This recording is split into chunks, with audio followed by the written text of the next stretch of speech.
E em seguida daremos início ao primeiro painel do dia. Para o painel 1, Emprego e Trabalho Decente, a modernização das relações de trabalho, teremos 2 palestrantes. Lembramos que cada um terá 30 minutos para a sua apresentação e dentro das pastas tem papel para a formulação de perguntas. Nós teremos recepcionistas nos 2 auditórios, essas recepcionistas irão recolher essas perguntas e trazer para os palestrantes. Pedimos que, por favor, não esqueçam de colocar seu nome e seu e-mail no papel de perguntas. Caso não dê tempo de responder a pergunta aqui, elas serão encaminhadas aos palestrantes. Então, vamos agora ao primeiro painel, Emprego e Trabalho Decente, a modernização das relações de trabalho. Convidamos o senhor José Ribeiro Soares Guimarães, oficial de projetos do Escritório da Organização Internacional do Trabalho, OIT, no Brasil. E convidamos o administrador Wallace de Souza Vieira, conselheiro do Conselho Regional de Administração do Rio de Janeiro.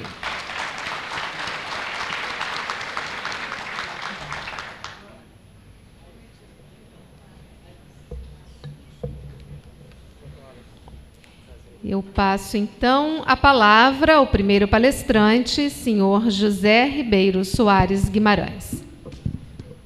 Bom dia a todos e todas. Em nome do Escritório da Organização Internacional do Trabalho no Brasil, gostaria de agradecer ao presidente Wagner Siqueira por esse convite, cumprimentar todas as administradoras e administradores pelo Dia Nacional do Administrador. Essa parceria da OIT com o sistema CFA e os CRAs tem logrado resultados bastante expressivos. Tive a oportunidade de, em novembro do ano passado, participar de um evento similar no Conselho Regional de Administração do Espírito Santo. O nosso conselheiro Gadelha está aqui presente, foi um evento bastante frutífero e é uma parceria que a OIT vê como muito estratégica pelo potencial, pela grande capacidade do sistema CFA e CRA, promover, discutir todo o potencial de contribuição que os administradores têm para essa discussão, sobretudo no âmbito do trabalho decente. Queria agradecer também a toda a equipe do CRA do Rio de Janeiro, o Leonardo, a Júlia, a Érica, a Roberta e o Zé Ricardo por toda a receptividade e acolhimento para a nossa participação nesse evento. Eu vou pedir licença, porque eu vou apresentar alguns slides. Bom, eu vou ter que correr um pouquinho, porque eu pensei que teria um pouquinho de tempo a mais, mas eu sempre faço a apresentação um pouco maior do que o tempo permitido. Então, eu vou pedir desculpas, que às vezes eu vou correr um pouquinho e depois a gente pode retomar no debate.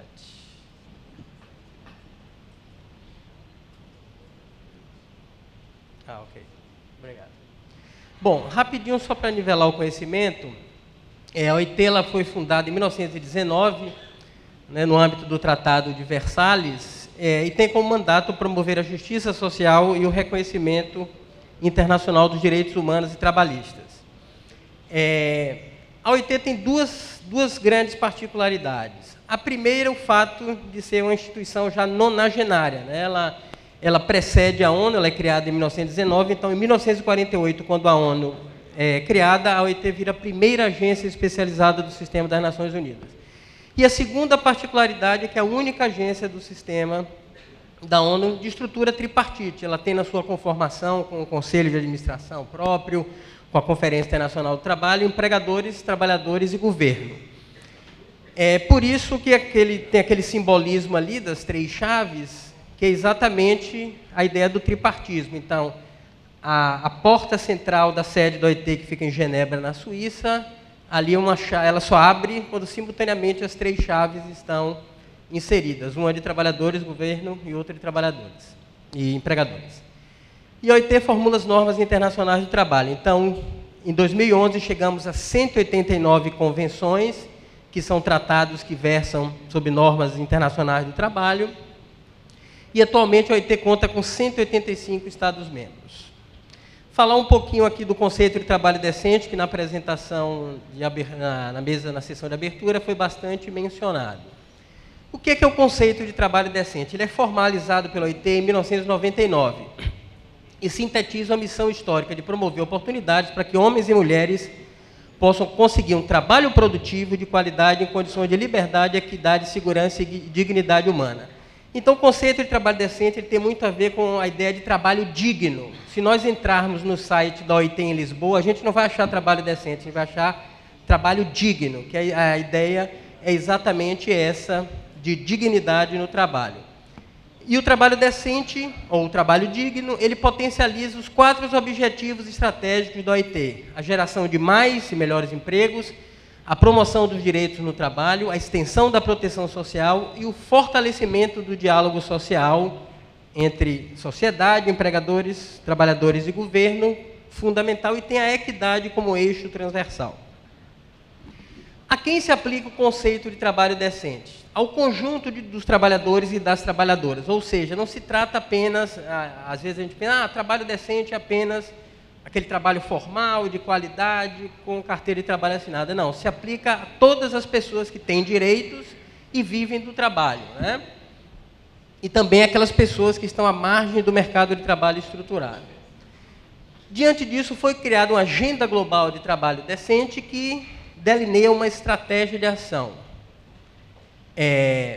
Então, ela afirma o direito do trabalho e sua importância central nas estratégias de superação da pobreza, de desenvolvimento sustentável, ampliação da cidadania, aqueles pilares que o presidente Wagner Cirqueira mencionou aqui, a promoção dos direitos humanos. E é também um mecanismo que estimula a produtividade e o dinamismo das economias. Então, no caso do Brasil, foi elaborado um Plano Nacional de Emprego e Trabalho Decente, que tem aquelas 3 prioridades como eixos principais. Pessoal, só um minutinho, eu estou vendo que algumas pessoas estão psicografando a apresentação. Não precisa, depois ela vai ser disponibilizada na íntegra. Não precisa psicografar, até porque eu estou correndo por conta do tempo, ok?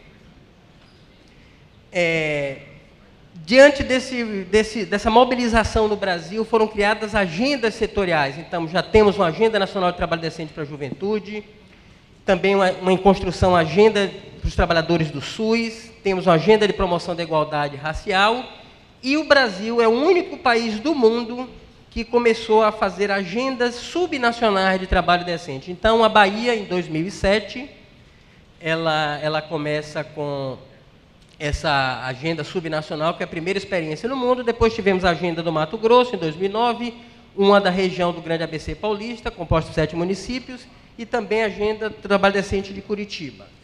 Após a realização da primeira Conferência Nacional de Emprego e Trabalho Decente, ocorrida em agosto do ano passado, 11 estados já demonstraram também interesse em delinear agendas estaduais. Estão listados ali e a OIT já tem um memorando de entendimento de cooperação técnica com o Paraná, Minas Gerais, Pernambuco e Tocantins. Quem sabe futuramente o Rio de Janeiro também não topa fazer uma agenda estadual de trabalho decente.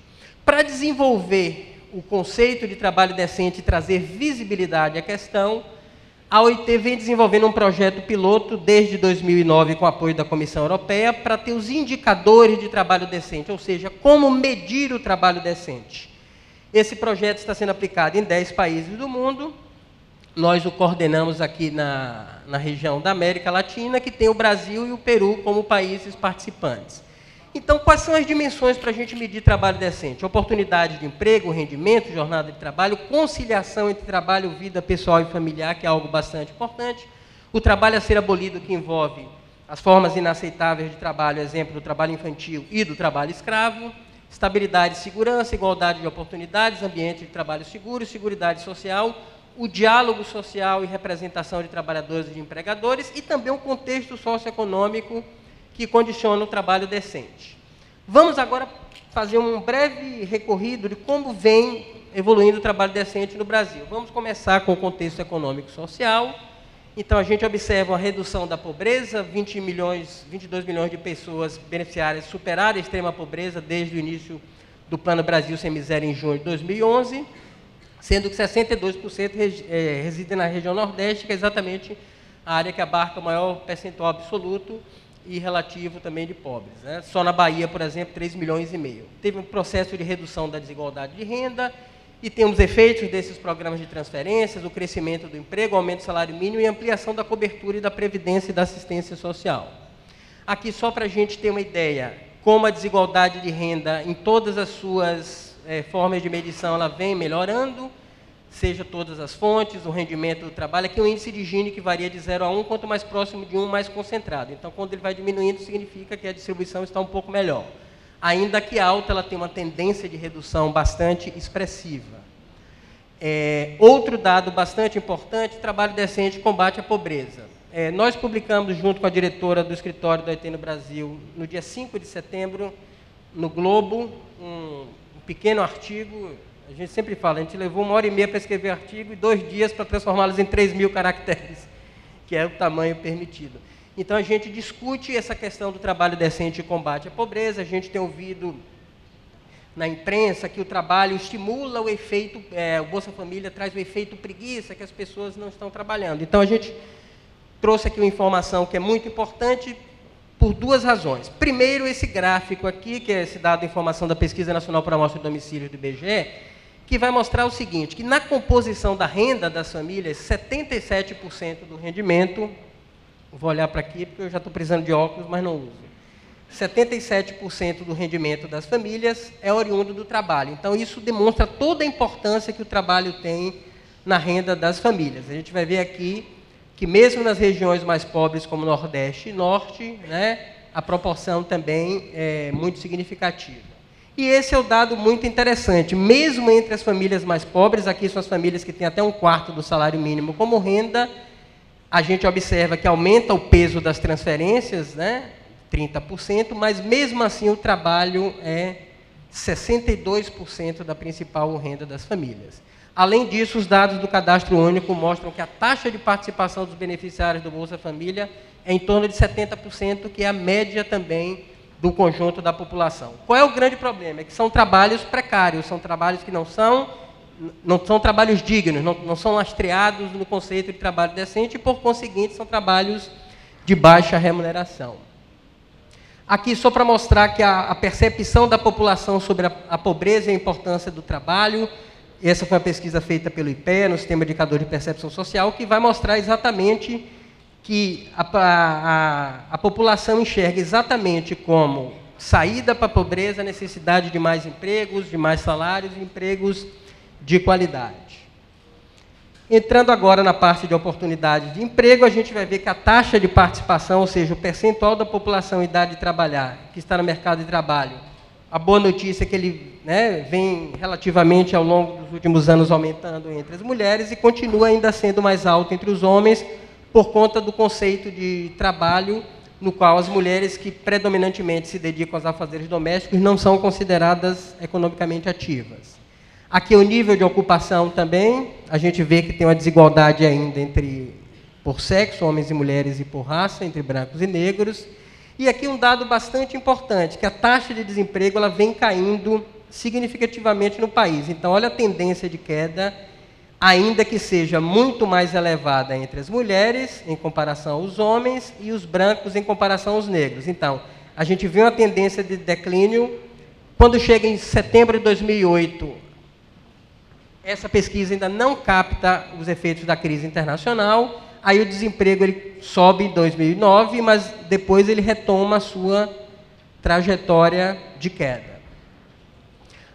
Aqui um dado de 2008, já que a PNAD de 2012 a gente ainda não tem, ela vai ser divulgada agora pelo IBGE em 27 de setembro.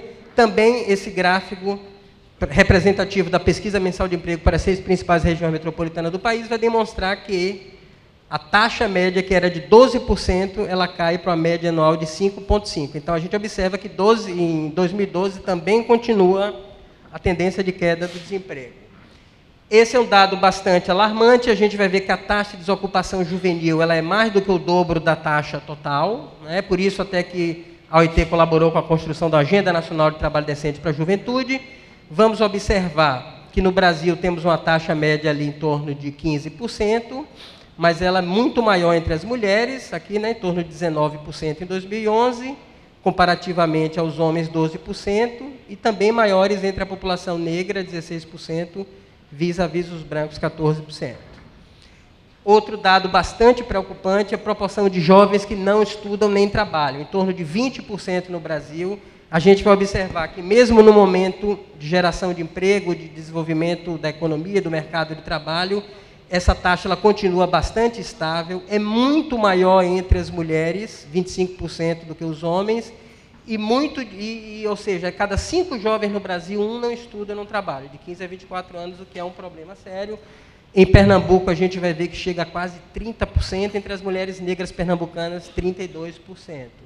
E a gente sabe que ela é muito mais elevada entre as mulheres por conta da dedicação aos afazeres domésticos e também, em muitos casos, pela maternidade na adolescência. Bom, esse é um indicador muito importante, que é a taxa de formalidade, que ela vai demonstrar o quê? É o somatório das pessoas com carteira de trabalho assinada, os militares e funcionários públicos, estatutários, empregadores e trabalhadores por conta própria, que contribuem para a Previdência Social. Então, a OIT tem trabalhado com a ideia de proteção social. Muito tempo no Brasil só eram considerados trabalhadores com carteira de trabalho assinada e os funcionários públicos.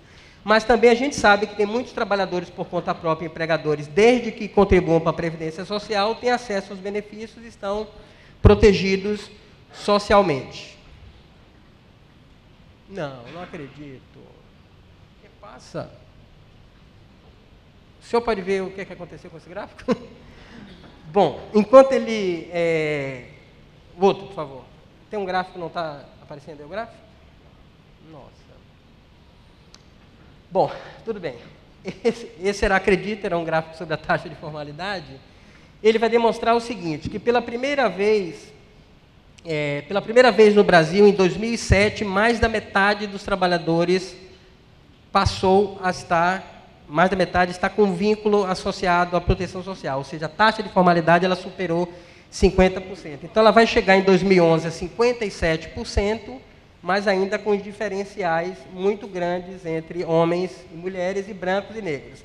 Ali é algo muito importante que a OIT também vem demonstrando nos seus trabalhos, que, enquanto no Brasil chega a 57%, essa taxa de formalidade ela pode atingir 72% no Distrito Federal, 72% em Santa Catarina, 70% em São Paulo, em torno de 68% no Rio de Janeiro, mas a gente vai ver lá que no Maranhão e no Piauí nem sequer chega a 30%. Então, ainda temos, esse é um outro grande desafio, desigualdades regionais muito expressivas. Aqui um dado um dado interessante para mostrar o seguinte, que do conjunto de 15 milhões de empregos gerados entre 2002 e 2010, foram 50% de empregos a mais, a gente conseguiu expandir o emprego mais na região norte e nordeste, 64% e 85%, ou seja, historicamente, essas regiões elas tinham uma geração de emprego inferior. Então, hoje a gente tem uma interiorização também do desenvolvimento, em que pese ainda a permanência de pobreza. Esse é um grande desafio, emprego formal e escolaridade, que a gente vai ver o seguinte, que 60% dos novos empregos surgidos no mercado formal de trabalho exigem pelo menos o ensino médio completo.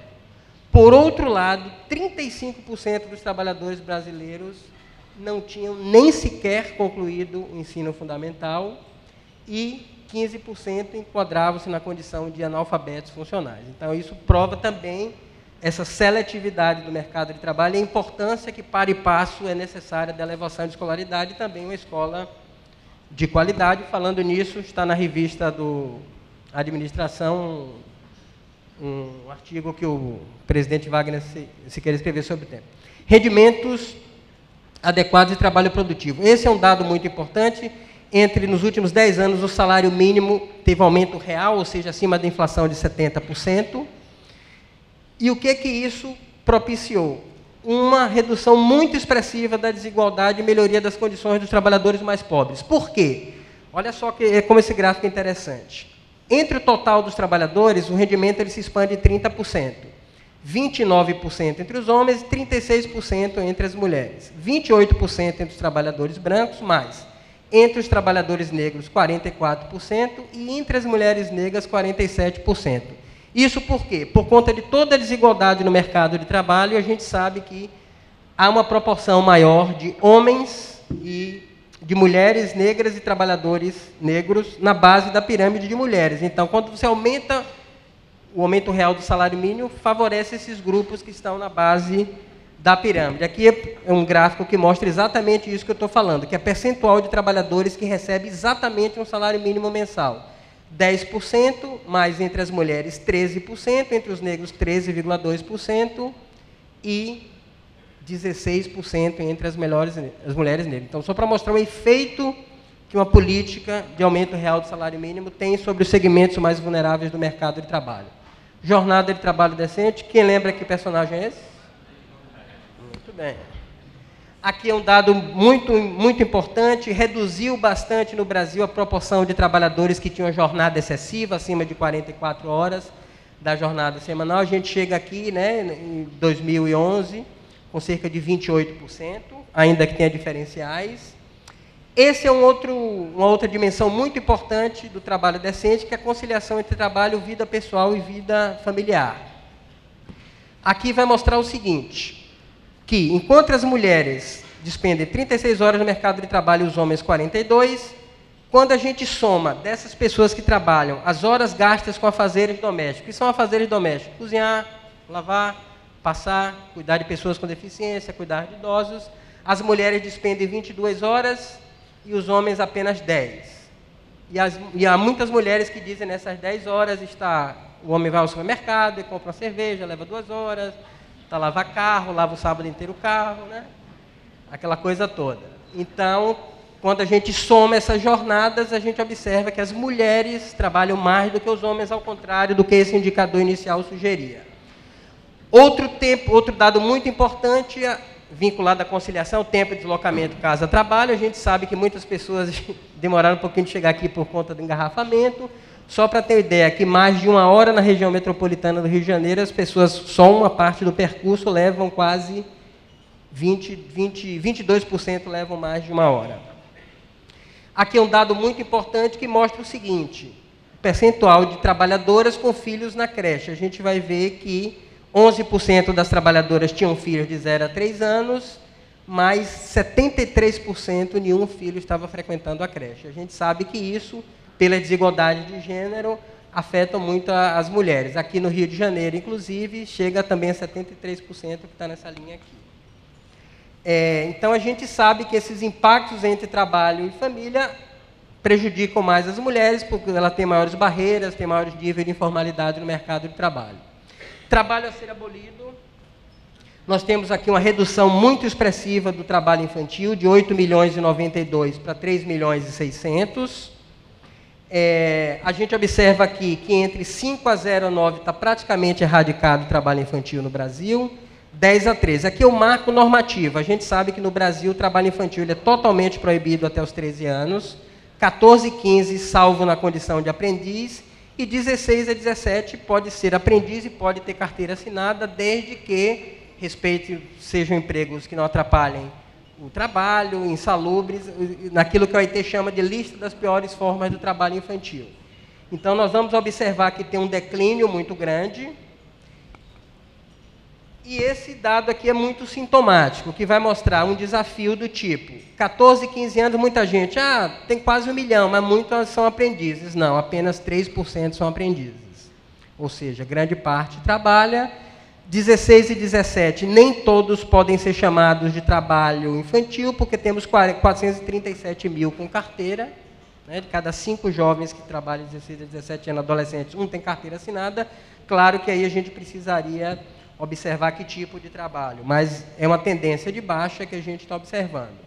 Outro dado muito importante tem a ver com o trabalho forçado. O Brasil, entre 2008 e 2012, resgatou 16 mil trabalhadores de condições análogas à escravidão. Esse trabalho é muito concentrado em alguns estados da federação, como Pará, Goiás, Minas Gerais e Mato Grosso. Esse é um dado muito importante, que o Brasil assumiu a existência do trabalho forçado e tem empreendido políticas para combatê-lo, diferentemente de outros países que nem sequer têm iniciativas ou produzem algum tipo de estatística sobre o tema. Igualdade de oportunidades de tratamento no emprego é muito importante. A gente tem todo o marco da OIT sobre sobre a discriminação, e aí tem o papel das organizações que o Wagner falou aqui na abertura, que eu não vou voltar a repetir, e só chamar a atenção que dentro dessa área de igualdade de oportunidades temos o trabalho doméstico, que a OIT vem chamando de núcleo duro do déficit de trabalho decente no Brasil. Então, a gente sabe de toda a importância do trabalho doméstico no país, mas que ainda é uma ocupação muito subvalorizada.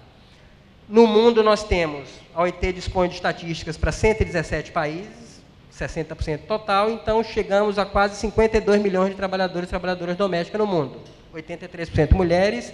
Na América Latina, quase 20 milhões, o equivalente a mais de 1/3 do total mundial. E cerca de 92% dos trabalhadores domésticos eram mulheres e respondia por 27% da ocupação feminina na região. Só para mostrar que o trabalho doméstico está acabando, não é bem assim.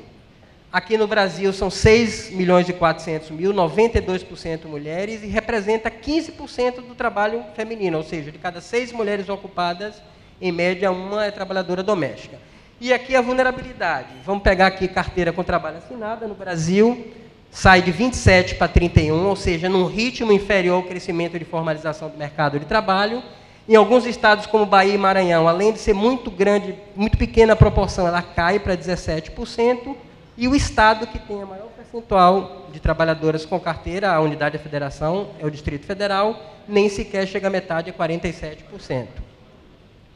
Baixíssimos rendimentos, na média, nem sequer tem um salário mínimo, até porque grande parte não tem carteira assinada. Vamos ver alguns estados, como Bahia, Maranhão, Paraíba e Piauí, que nem sequer chega, ou gira em torno de meio salário mínimo os rendimentos das trabalhadoras domésticas. A carteira assinada é um pouquinho maior, porque tem aquelas trabalhadoras diaristas que contribuem como autônomas à Previdência Social, mas é muito baixo. Vamos ver aqui que, por exemplo, no Maranhão, só 12%, o estado maior, 53%, média do Distrito Federal, 37,5%. Aqui é um dado muito importante que vai mostrar que 25% das trabalhadoras domésticas têm uma jornada superior a 44 horas semanais.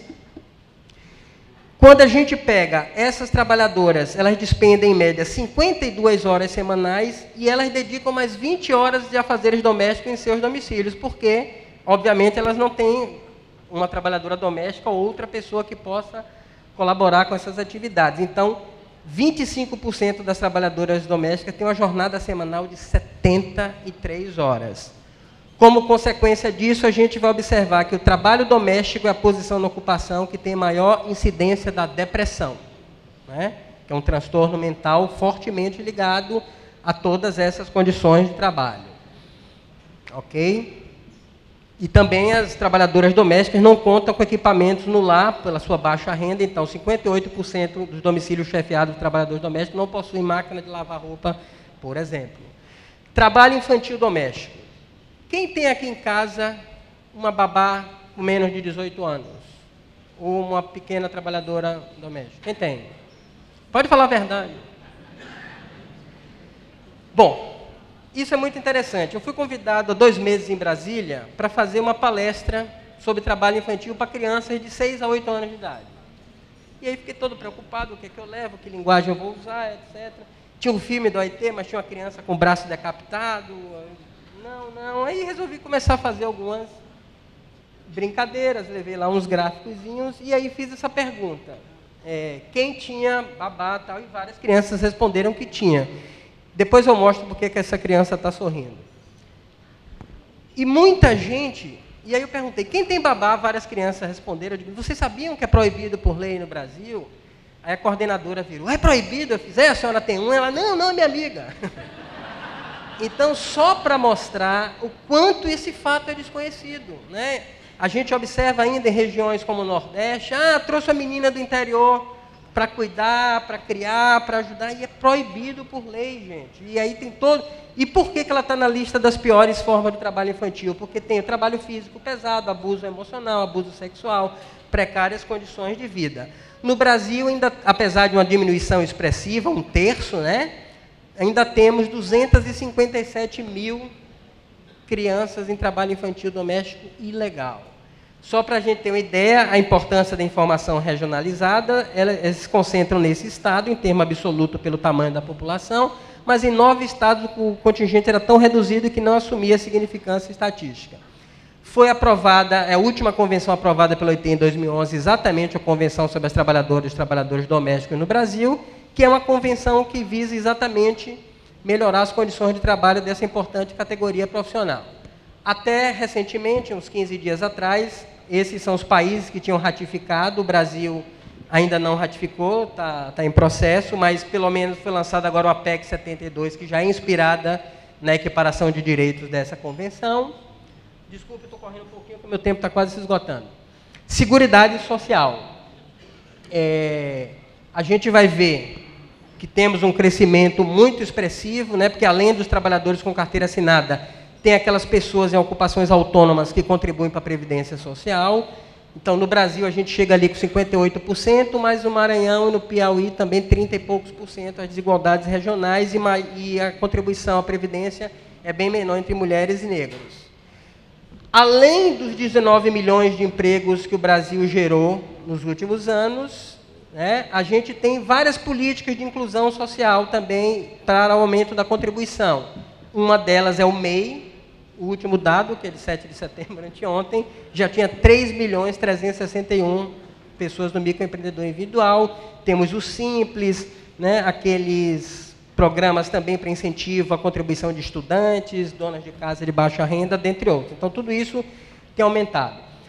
Ambiente de trabalho seguro tem a ver com a saúde e segurança no trabalho. A gente vai ver que tem diminuído o número de acidentes de trabalho no Brasil, mas tem vários estados que têm uma incidência, né? Aqui no Brasil temos 18, em 2011, 18 acidentes por 1.000 vínculos. Em Santa Catarina chega a 28, 24 no Rio Grande do Sul. O Rio de Janeiro... Cadê o Rio? Aqui. Está na parte inferior, com a boa notícia, e ali a taxa de mortalidade. Apesar da redução, 2.300 pessoas ainda morrem em média de acidente de trabalho no Brasil, que equivale a 10 bongs daquele da TAM, que caiu naquela última vez lá em Congonhas, né? Então, a taxa de mortalidade, apesar de ser 7 por 100.000 vínculos, em alguns estados chega a 18, 20.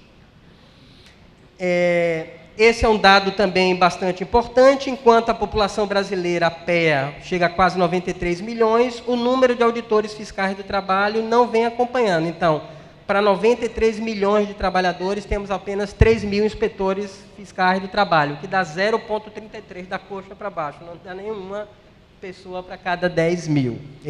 Esse é outro desafio. Em alguns estados, se a gente observar aqui, chega 0,2, 0,20, um quinto só, né? Quer dizer, 5 vezes menos do mínimo recomendado. Diálogo social e representação de trabalhadores e empregadores é muito importante no âmbito das relações trabalhistas.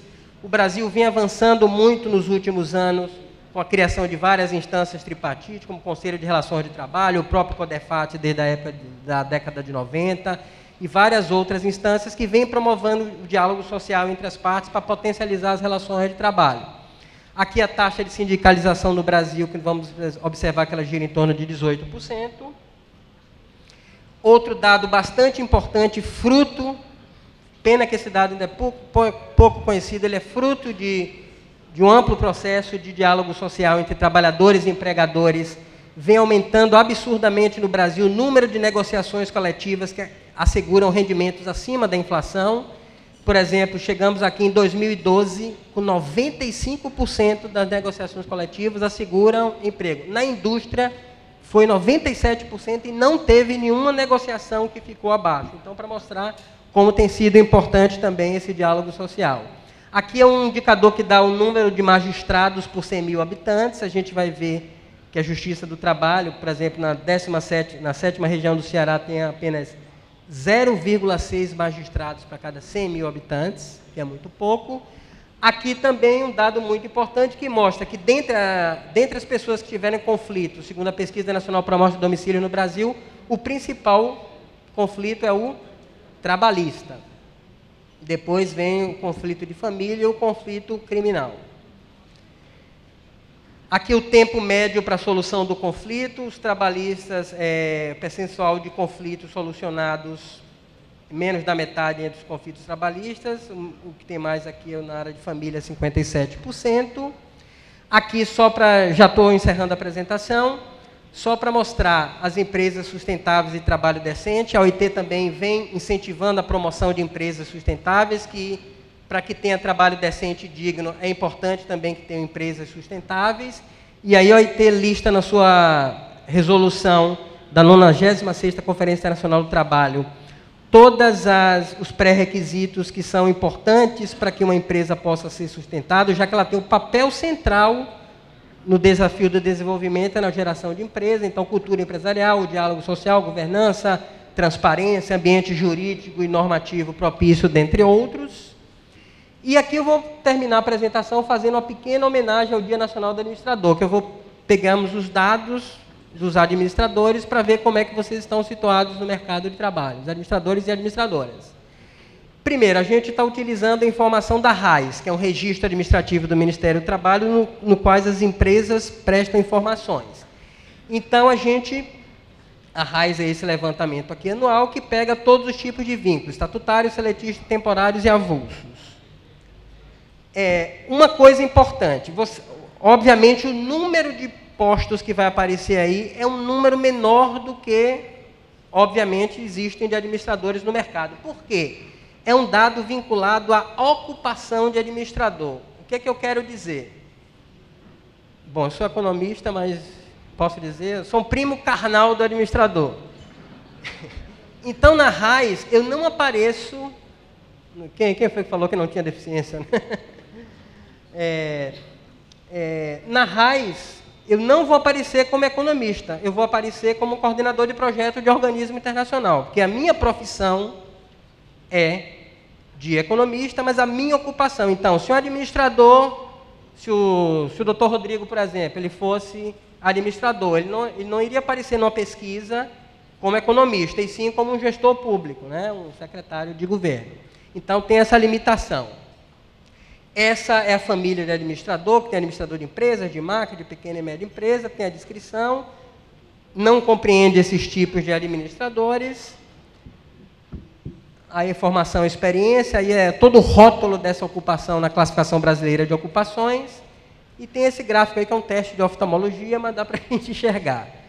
Um dado muito importante, entre 2006 e 2011, saltou de 84 mil para 191, ou seja, uma expansão de 79% no número de administradores formalmente no mercado de trabalho. Aqui no Rio, saímos de 10% para 16 mil, uma expansão de 64%. Já tem a ver com a sua administração, presidente? Também, né? Aqui são os setores que mais têm gerado vaga para administradores. A gente vai observar ali indústrias de transformação, comércio, atividades financeiras, administração pública, educação. Algo muito importante, é uma diversidade de setores, não está concentrado em 1, 2 ou 3 setores. E aqui algo muito importante, aqui a média de expansão do emprego formal no Brasil durante 2006 e 2011, 31%. Aqui, advogados, 40%, contadores e auditores, 55%, o primo de segundo grau, 40%, e os administradores, 80%. Então, isso aqui tem a ver com uma matéria também que está na revista Administração, que mostra exatamente, numa pesquisa, não me lembro agora qual foi a instituição que fez, mas mostra exatamente a preferência muito grande. Então, demonstrando que é uma ocupação em alta. Agora eu finalizo e vou deixar aqui uma pergunta que, sem ter combinado nada com o Wagner e o representante do CFA, e também já vi pela matéria no jornal que o Dr. Wallace trata desse tema, qual a importância e o papel estratégico que os administradores podem desempenhar em prol da promoção do trabalho decente. E isso é muito importante. O presidente falou isso na abertura, exatamente por todo o papel que os gestores e administradores têm na promoção de todas as esferas vinculadas à produção. E aí eu queria ouvir muito isso de vocês. Seria muito importante para a OIT a gente sair daqui com uma resposta para isso, porque certamente tem um papel super estratégico, e aí realmente a gestão tem uma coisa muito importante. Já acabo agora mesmo, já passei, mas só vou chamar a atenção de uma coisa muito importante. A gente estava olhando, em agosto, o Ministério do Desenvolvimento Social e Educação divulgou que já temos 700 mil vagas do Pronatec, que é esse grande programa de expansão da educação técnica, tecnológica no país, para beneficiários do Bolsa Família, o que é algo muito importante.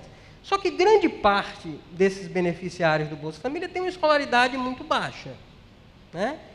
Então, quando é claro, grande parte no Nordeste, a escolaridade média no Nordeste ainda é 6 anos de estudo. Quando a gente vai olhar, que curso essas pessoas podem fazer? Cursos básicos, como, em algum caso, cozinheiro, em algum caso, recepcionista, em algum caso, administração. Qual o grande problema? Uma pessoa que faz um curso de cozinheiro pode ser um excelente cozinheiro com escolaridade baixa, não pode? Pode. Mas tem um dado.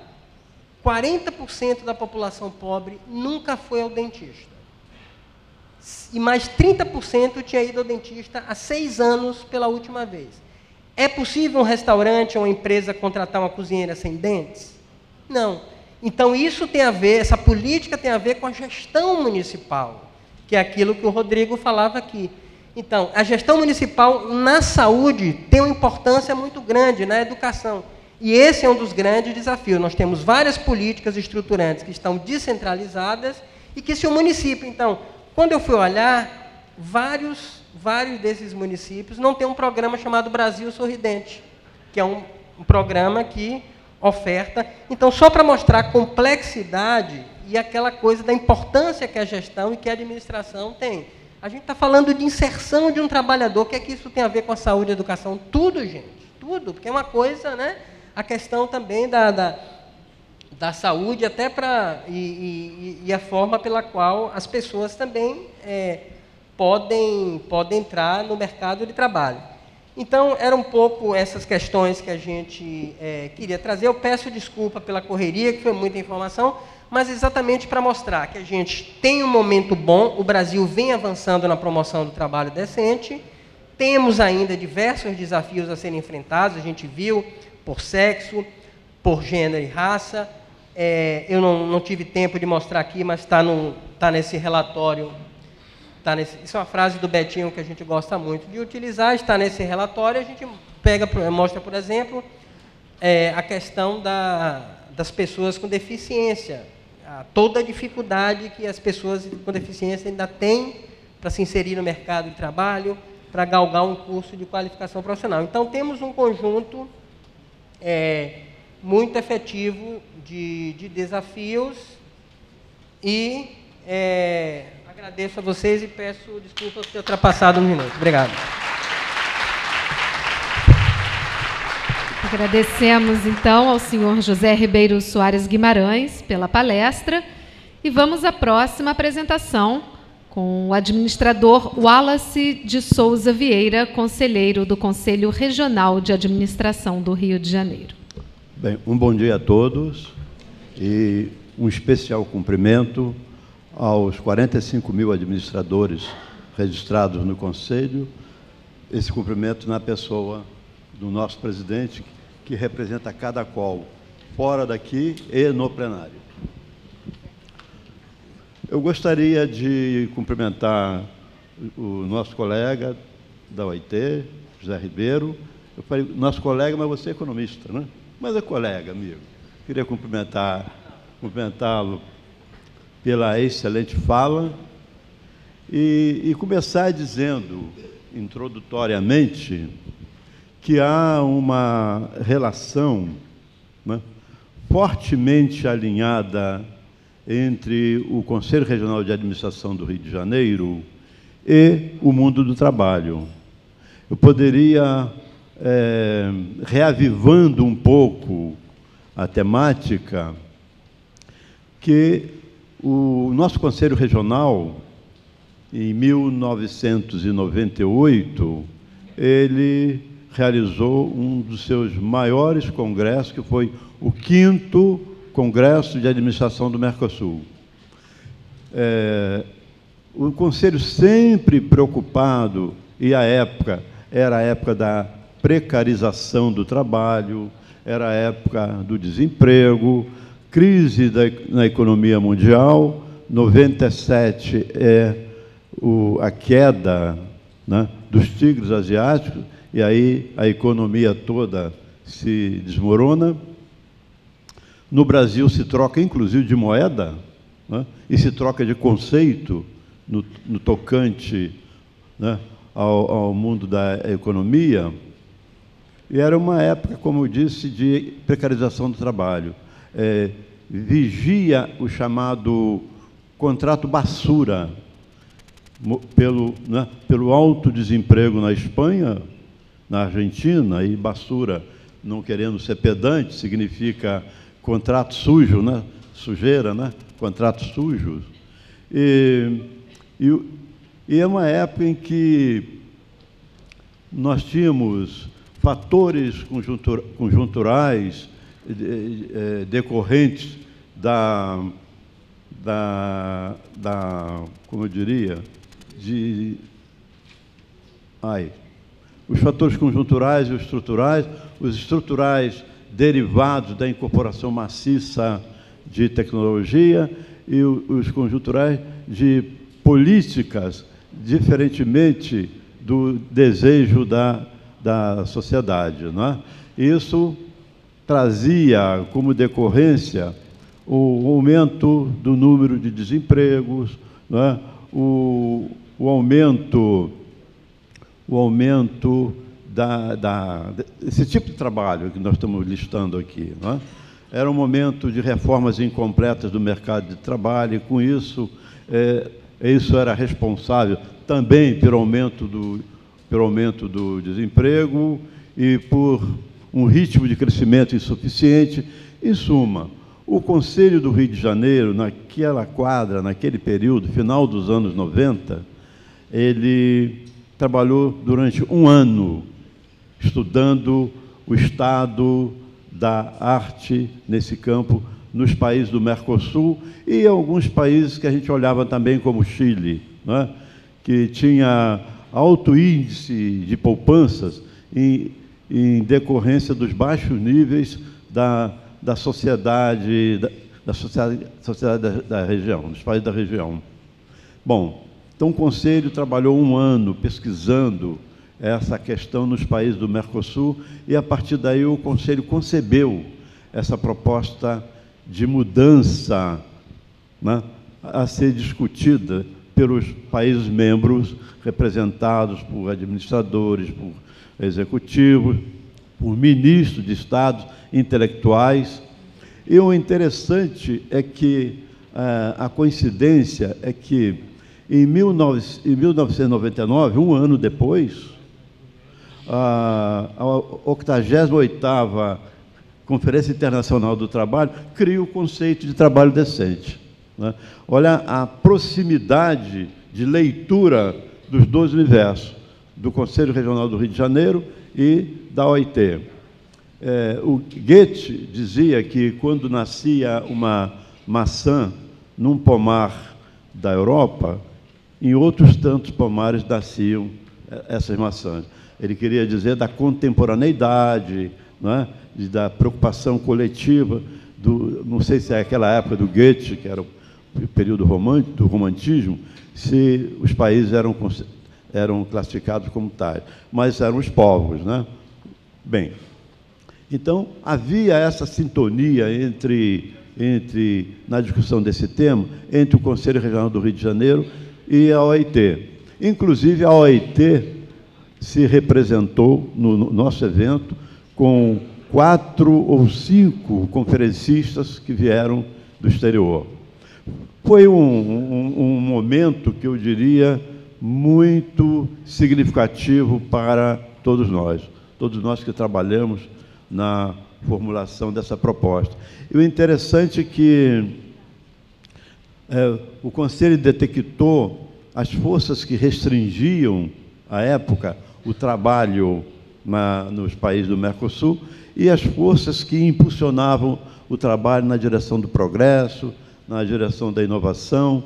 E eu me lembro que era a época do livro do Rifkin, Fim do Emprego, né? Eu me lembro que tem um capítulo do livro sobre o Wall-E, né? Onde está o Wall-E, né? E um dos painéis foi exatamente uma pergunta por aí: onde está o Wall-E da Silva, né? A prevalência também da tecnologia high-tech era uma problemática muito grande. A partir daí começa a invadir o mundo do trabalho, precarizando-o, tornando-o menos decente. E há uma pergunta de um ministro de Mitterrand, à época, né, onde ele pergunta: as máquinas são os novos operários? Né? Para demonstrar claramente o estado da situação naquele momento. Bem, esse evento envolveu aproximadamente entre 1.500 a 1.700 pessoas, que foram localizadas no Hotel Intercontinental na Barra. Um outro momento de alinhamento do Conselho do Rio de Janeiro com o mundo do trabalho e com a OIT começa a dar continuidade no evento de Torino e Geneve, onde as relações do trabalho foram uma vigência, não é? E no evento. E o trabalho decente foi uma das mesas, inclusive, do evento de Torino e Geneve. Esse evento é o CRA do Rio de Janeiro, em parceria com o Conselho Regional do Rio Grande do Sul. E mais recentemente, o 12º Encontro Brasileiro de Administração, o 12º e 7º Congresso Mundial de Administração, realizados aqui no Rio de Janeiro, no Vivo Rio, não é? Bem, esse foi um momento, para mim, um pouco trágico, porque eu trabalhei denodadamente nesse projeto do Rio de Janeiro e tive o meu acidente exatamente no dia 27 de outubro e não pude ver de perto o evento, né, do Viva Rio, que foi um evento também majestático. Mais uma vez, é o Conselho do Rio, não é, preocupado com essa questão do mundo do trabalho. E o título, inclusive, do evento, deixa eu ver se eu não guardo mais direito, deixa eu ver se eu tenho aqui.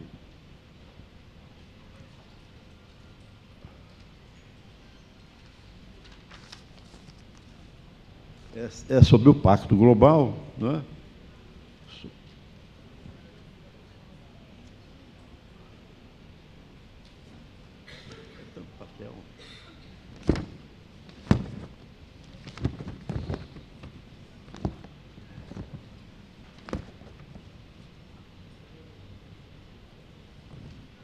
Então, é o Pacto Global, a contribuição do administrador para uma sociedade mais justa, né?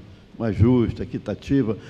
Dirigia a OIT o Samovia, e nós nos inspiramos muito em alguns textos do Samovia, então diretor-geral da OIT, para colocar logo de pronto esse título e o painel de abertura com título assemelhado. Bom, então, é um convênio muito grande, um convênio entre nós e o Pacto Global, como digo, entre nós e o Conselho do Rio, né? E o Pacto Global, e a partir daí nós trouxemos para o evento, dos princípios do Pacto Global, 4 princípios associados ao mundo do trabalho, né? Como todos sabem, o Pacto Global ele é constituído de 10 princípios, não é? E sendo que quase a metade, 40% deles, é direcionado para o mundo do trabalho, para a pobreza, etc., etc. E um deles é a abolição, né, do trabalho infantil, né, eliminação do trabalho forçado ou compulsório, e dentro dessa linha. Os outros são na área de associação, né? Liberdade de associação, etc., etc., né? Bom, Esse evento, ele produziu a Carta do Rio de Janeiro, que é um comprometimento do sistema. Estou vendo que você anota a Carta do Rio de Janeiro, porque ela é da maior importância para responder a sua pergunta, que é, eu anotei aqui a sua pergunta, porque eu não guardaria. Exatamente. Qual a importância e o papel estratégico que os administradores podem desempenhar em prol do trabalho decente? Então, a Carta do Rio de Janeiro é um compromisso, um elenco de comprometimentos do sistema CFA-CRAs a ser conduzido. Essa Carta do Rio é para ser conduzida pelo CFA, e nessa Carta do Rio estão disponibilizados ou sinalizados exatamente como o sistema pode se comprometer na solução de algumas dissonâncias que foram identificadas exatamente nas discussões.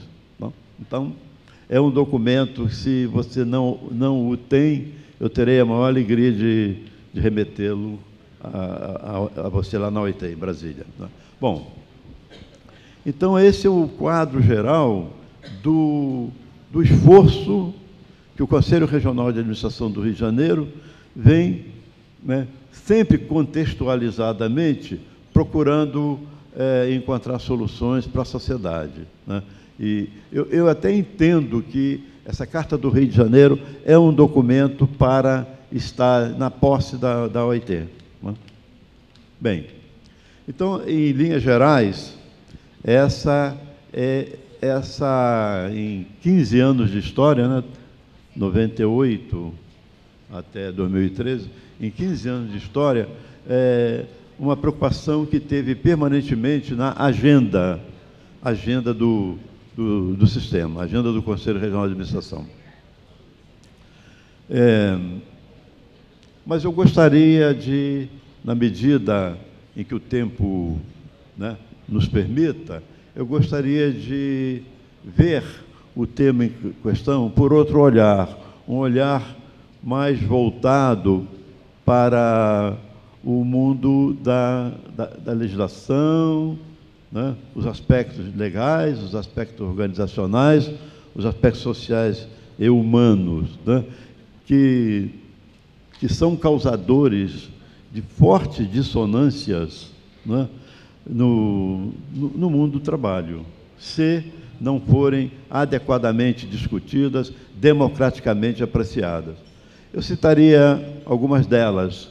De um modo geral, eu falaria da discriminação genética, da terceirização, de se ver o sistema de recursos humanos como um aparelho reprodutor, um aparelho de reprodução da ideologia ou de crenças e valores, que afetam a relação capital-trabalho. Essa é uma porta de discussão muito interessante. A eterna discussão se recursos humanos é despesa ou ativo, essa discussão não vai terminar nunca, que aí está a grande discussão também ideológica, capital-trabalho. Em suma, tem um universo aí de assuntos para se discutir. Começando pela questão da discriminação genética, eu vejo nesse tema uma nova versão, presidente, do chamado Ovo da Serpente, que é um filme famoso, atenção cinéfilos, é um filme famoso do Bergman, do diretor Bergman, sueco. Veja só, houve, nesses últimos 12 anos, um progresso incrível nas tecnologias da sequenciação ou sequenciamento do DNA. O projeto Genoma Humano, que foi conduzido principalmente pelos Estados Unidos, investiu nesse projeto 3 bilhões de dólares e hoje se faz um sequenciamento de genoma humano por pouco mais ou pouco menos de 2 mil dólares. Estima-se que, ao final de 2013, mas dezenas de milhares de genomas humanos estarão aí ao alcance de quem liberá-lo, para os órgãos, os bancos públicos, etc. Então, veja só, estima-se, então, que no final do ano, essas informações sejam usadas rotineiramente. Eu estou falando para vocês e estou me lembrando do pequeno cabelinho que o nosso presidente tanto cita, que já são usados pelas organizações na área de recrutamento e seleção, pelas empresas, discriminatoriamente. Então, essa informação ficará rotinizada na sociedade. E isso é um processo irreversível. Bom, é certo que os bancos de genoma, ou o sequenciamento de genoma, trarão para a sociedade mundial, para a humanidade, já estão trazendo benefícios, normalmente no campo da saúde, no campo da agricultura, no campo da pecuária. Mas há o perigo, da utilização discriminatória desses dados pelas empresas. Aí uma relação que eu vejo pouco decente e que nós temos que estar atentos. E eu vejo aí uma belíssima bandeira para o nosso Conselho, porque há um projeto de lei de 1998, o projeto 4.610/98, então é um projeto de 98, que até hoje tramita no Congresso Nacional, e outros projetos de lei foram formulados e apensados a esse projeto, que é o principal. Nos Estados Unidos, por exemplo, desde 2008, já é um assunto pacificado do ponto de vista legal. Você tem nos Estados Unidos o chamado Genetic Information Non-Discrimination Act. Então, ele existe desde 2008 e ele estabelece os rigores da lei para a sua inobservância. Então, eu vejo aí como uma bela bandeira para o sistema, Conselho Federal, Conselho Federal de Administração, ou o próprio CRA, avançar nessa discussão. Claro que existe manipulações muito fortes em torno disso, existe jogo de poder, também muito grande. Então, eu vejo aí como uma bandeira. Eu citaria também, a seguir, a terceirização. É bem-vinda a legislação que foca a problemática da terceirização a uma desumanização muito forte na relação terceirizada com as concessionárias. Mas eu vejo aí uma outra problemática se avizinhando, que é a derrota. A terceirização vai significar para o mundo das expectativas, sonhos de um candidato ao emprego público, nas estatais, como Petrobras, como qualquer estatal. Ou se tem Petrobras e BNDES, porque são os objetos de desejo, objetos de consumo de todo administrador. Eu posso dizer a vocês que o Instituto de Administração do Rio, que eu presido, ele é o que mais coloca administradores dentro da Petrobras no Brasil. Os primeiros lugares são sempre do Instituto de Administração. Bem, Então, até que ponto a terceirização, como está sendo formulada, ela vai rupturar sonhos, expectativas, sonhos, fantasias desse candidato? Veja só, a prevalência da terceirização é uma forma de reabilitar, não é? Situações perversas, como o nepotismo, por exemplo. Quem trabalhou numa empresa estatal, numa empresa pública, eu trabalhei, a gente sabe como é que funciona a terceirização.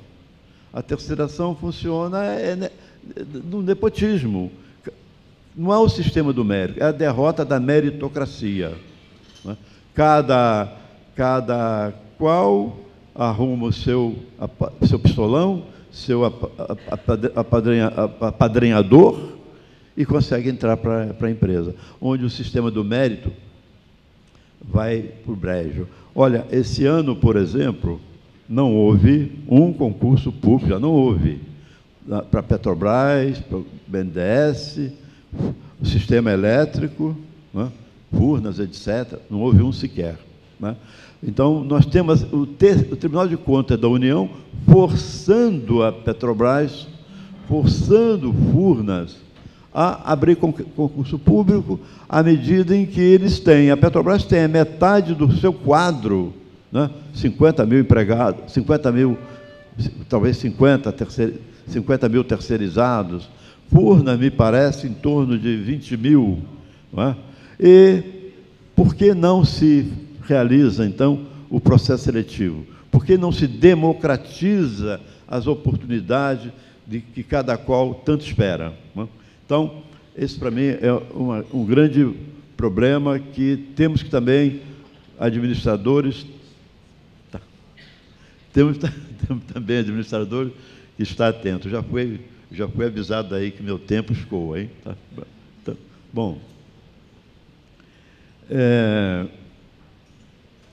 do ponto de vista, ainda na terceirização, né, de outro foco, é a questão de que as empresas não têm nenhum comprometimento, as empresas que terceirizam não têm nenhum comprometimento decente, eu diria, com os seus empregados, e, de repente, fecham as portas, e o mundo e a Justiça do Trabalho está cheia de pessoas batendo nas portas da Justiça e não recebem.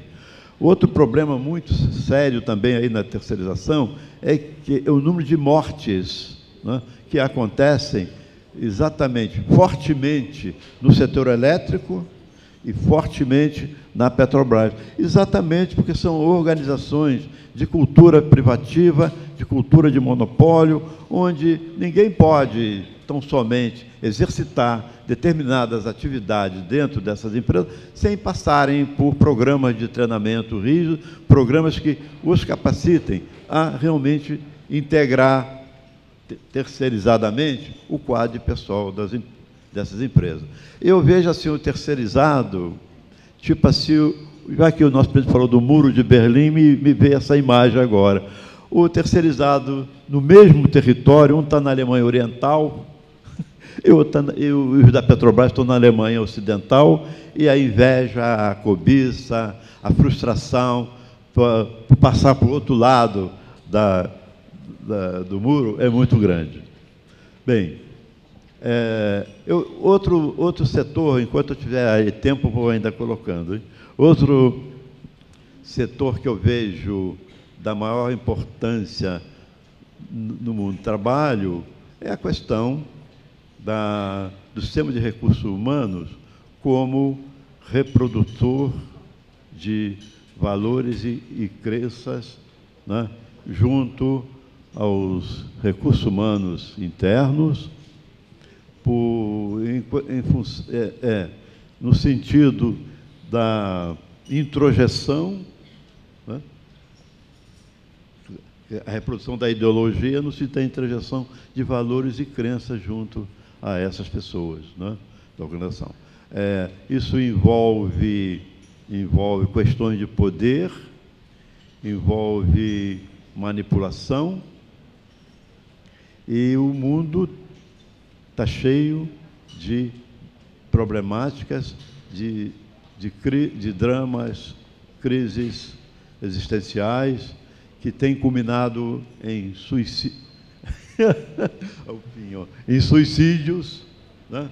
Que esses suicídios começaram nas corporações francesas, se espalharam, se disseminaram pelo mundo, e eu não quero colocar que é só por questão da reprodução, como um aparelho de reprodução ideológica, mas certamente por uma péssima relação entre o capital e o trabalho.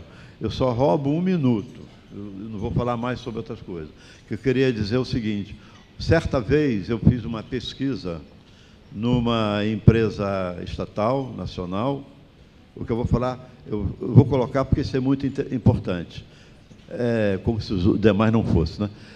Eu fiz uma pesquisa numa grande empresa estatal sobre o número de ações trabalhistas ajuizadas pelo seu pessoal contra a empresa. Cruzei essas informações de todas as ações trabalhistas, cruzei com entrevista de desligamentos e tive um susto.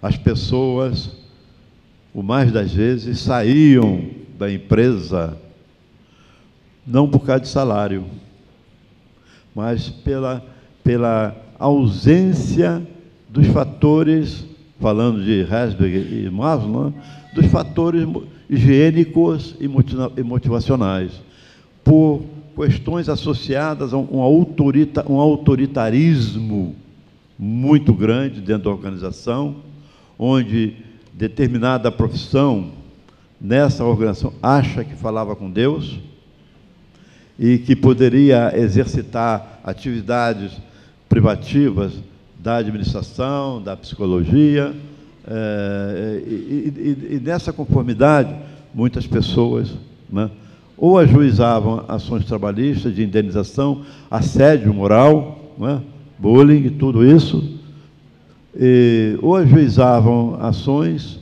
ou ia ter um comportamento com a organização sobremodo desleal, né, onde era uma organização que a fidelidade institucional era muito forte. Então, o comportamento ditatorial, autoritário, verticaloide, né, diretivo de alguns segmentos da empresa provocaram uma reversão do comportamento institucional da empresa, né? Isso me deixou triste, pelo trabalho, por ter feito um trabalho desse jeito, mas me deixou feliz por poder ajudar a empresa a corrigir essas dissonâncias. Bom, esse é um tema, trabalho decente, né? Eu procurei o outro viés que a gente poderia passar uma semana discutindo, né? Infelizmente, nós estamos regulados pelo tempo. Eu queria agradecer a atenção que vocês dispensaram à nossa fala e dizer um muito obrigado. Okay? Então, nós teremos agora o espaço para perguntas. Nós recebemos algumas perguntas para o senhor José Guimarães. Aquelas que não puderem ser respondidas em função do tempo serão encaminhadas para o palestrante. A primeira pergunta é a seguinte: muitos programas do governo retiram as pessoas da condição de pobreza extrema, o que é bom. Porém, as condições de trabalho não são adequadas e muitas recebem benefícios mesmo sem fazer nada, como o Auxílio Família para quem tem filhos na escola. Essa forma de sair da pobreza extrema é decente?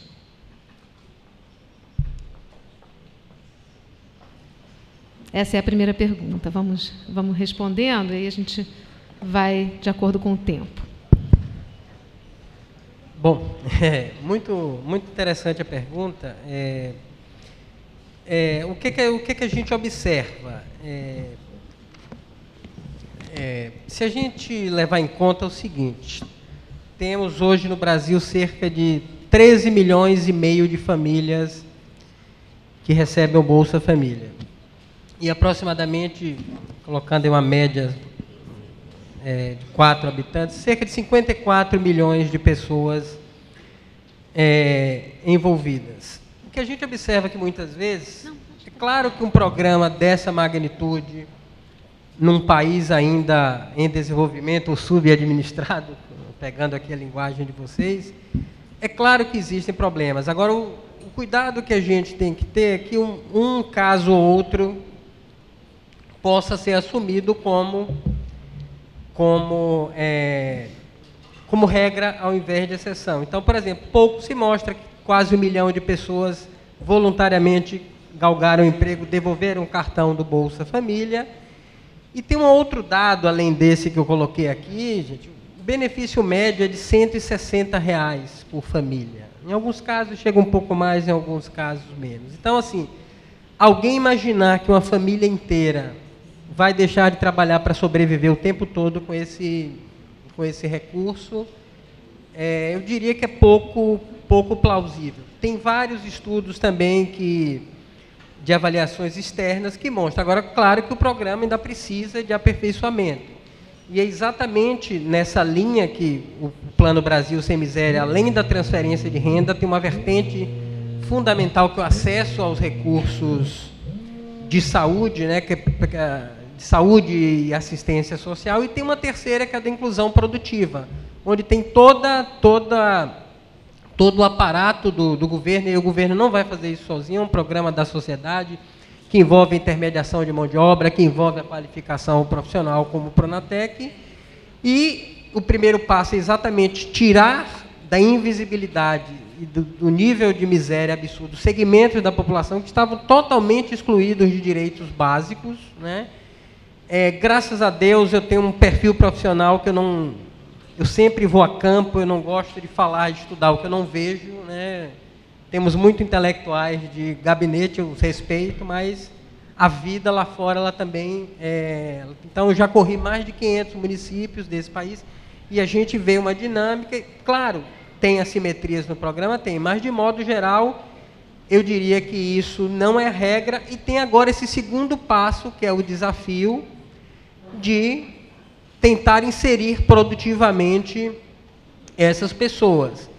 E como já foi mencionado aqui, várias barreiras que existem no próprio mercado de trabalho, e que para esse segmento da população, que algumas pessoas já têm uma idade relativamente avançada, algumas pessoas não estão naquele estereótipo que já foi mencionado aqui, do ideal que se espera por discriminação e não respeito aos direitos humanos, do que seria uma pessoa, como há pouco tempo ainda aparecia nos currículos, ter boa aparência, todo mundo aqui se lembra disso, né? Então, todo esse segmento ainda tem todo esse segmento ainda tem uma dificuldade adicional. Então, o que o programa tem feito? Tem buscado iniciativas, inclusive com as empresas, com o mercado privado, para a inserção dessas pessoas, e é exatamente isso que o OIT tem defendido, que não é qualquer trabalho que é um trabalho decente, mas sim um trabalho que respeite os direitos e princípios fundamentais do trabalho, e há todo o cuidado nessa estratégia de inclusão produtiva, de exatamente tentar inserir essas pessoas num trabalho decente. E isso está em curso, é um processo que a gente precisa avaliar, mas há um esforço, e não é só do governo, é um esforço da sociedade nesse sentido.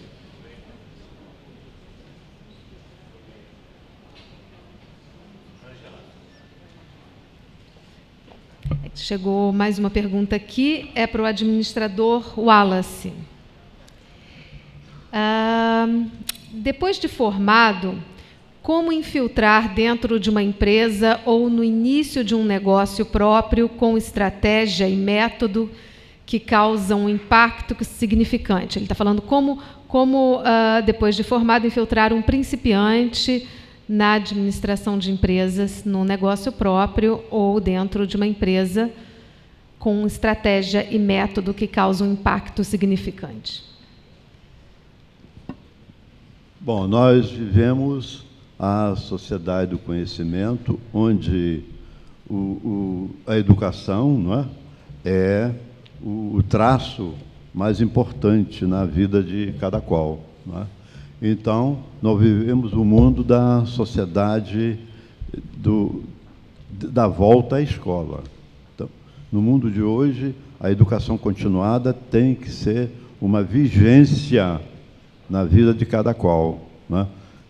Então, para que alguém alcance níveis significativos de ascensão pessoal, profissional e social numa organização, tem que estar amarrado, né, aliado à questão da educação.